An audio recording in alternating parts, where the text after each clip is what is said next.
Chapter 13. Saul reigned 1 year, and when he had reigned 2 years over Israel, Saul chose him 3,000 men of Israel, whereof 2,000 were with Saul in Mikmash and in Mount Bethel, and 1,000 were with Jonathan in Gibeah of Benjamin. And the rest of the people he sent every man to his tent. And Jonathan smote the garrison of the Philistines that was in Gibeah, and the Philistines heard of it.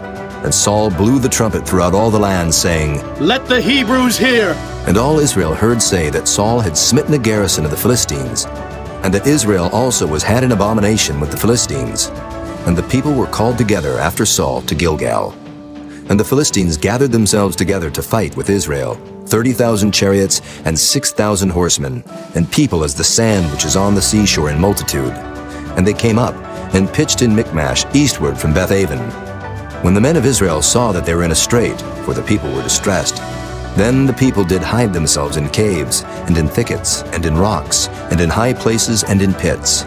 And some of the Hebrews went over Jordan to the land of Gad and Gilead.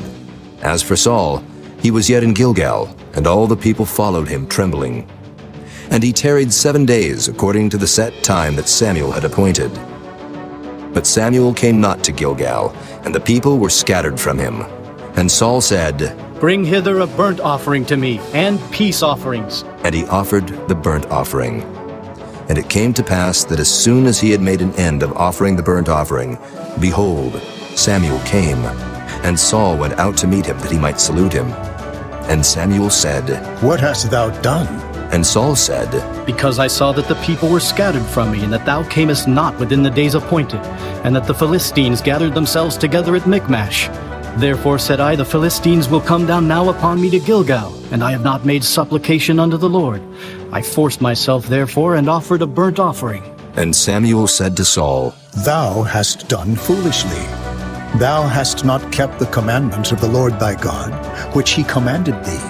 For now would the Lord have established thy kingdom upon Israel forever.